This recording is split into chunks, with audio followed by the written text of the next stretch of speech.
Back in the mid-80s to early 90s, weird supernatural horror movies were pretty abundant with themes of hell or dimensions of hell or different dimensions altogether. And in particular, Hellraiser comes to mind.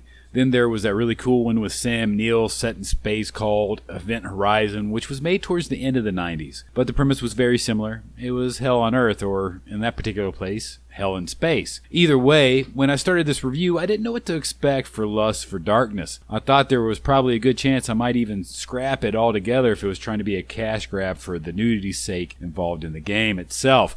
But the trailer seemed interesting, and it reminded me of those past movies, and I thought, well, what the hell. So here we are, and this is my review for Lust for Darkness, but let's go ahead and dive in.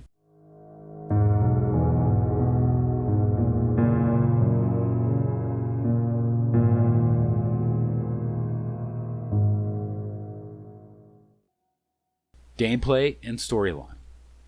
First off, Lust for Darkness has a couple elements I really didn't expect jumping into it. It's more than just a simple walking simulator. There are moments where you need to run away from the enemies, and there's also some cool stealth moments as well. Also, there's even sort of boss fights, which I really wasn't expecting at all. Of course, there are your ton of puzzles, but for the most part, they won't keep you up at night trying to figure them out. On a scale of 1 to 10 for difficulty, these puzzles sit around a 5. Now, there is some sexual content, but it doesn't get in the way of what the story is trying to present. In all essence, it's very much like a little bit like those gore-ridden 80 horror movies I was talking about. In the beginning, you're in control of a woman who is trapped but must find her way out of a cage, and she eventually does. Then she is led to room from room until she's finally got no other place that she can go but this one last room. And in this, there's various sex tools, and there's also in this room where she's confronted by the antagonist and trapped. From there, we become the main protagonist, Jonathan Moon.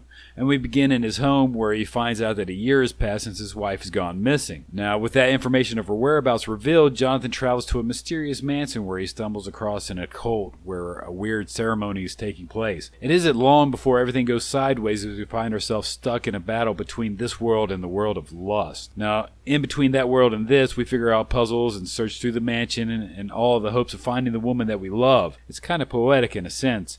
But overall, between the gameplay and the storyline, I think Lust for Darkness keeps the players pretty well engaged. Not to mention the visuals add a lot to the gameplay and the storytelling. Usually when I play a game like this, I expect some annoying slowdowns or lockups, even save-failing bugs. But the game is surprisingly well optimized, and that was an added bonus to everything I just mentioned. Sound and voice.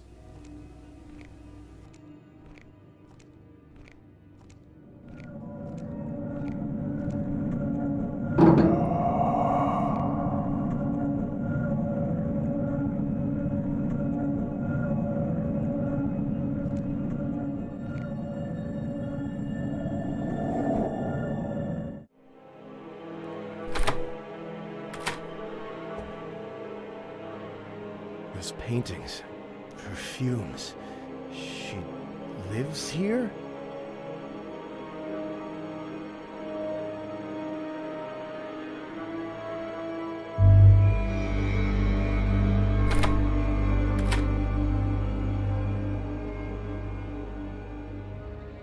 The music is pretty outstanding as well, with some interesting orchestra-style beats that really fit into the whole mood of the place and the setting. It really had a nice rhythm of eerie and strange mixed with the soft, smooth tones to calm you down before encountering sections that would be absolutely frantic. Overall, the soundtrack was really stellar. The voice work was great, either with the main protagonist or the group of cult members huddled together whispering about what was going on. It really didn't matter who was speaking. In either moment, what was being said had purpose and direction, and overall, I thought they did a really great job. Lust for Darkness is an interesting piece. It doesn't take forever to finish, a rather short game essentially, but it offers an intriguing storyline, and the setting is absolutely a blast to explore. The ability to interact with almost every object also adds a little bit of extra flavor, while quest item or pieces that would move the narrative forward were blended into the background, and they weren't that easy to find, was a pleasant surprise. What really appealed to me in the end was the narrative direction.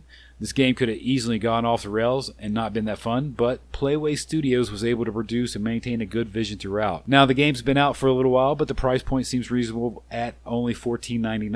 I have to take that into consideration because I judge games as buy, sell, or forget about it, and Lust for Darkness is a buy. It is an entertaining piece that is double the length of probably a standard movie, and overall a great way to blast through an evening and have a little fun romping around a 90s style horror movie in 2022. Anyways, that's it for this review. Remember, if you like this style of content, to go ahead and give a thumbs up and subscribe. But this is Dungeon J signing out. Guys, have a great day gaming. Later.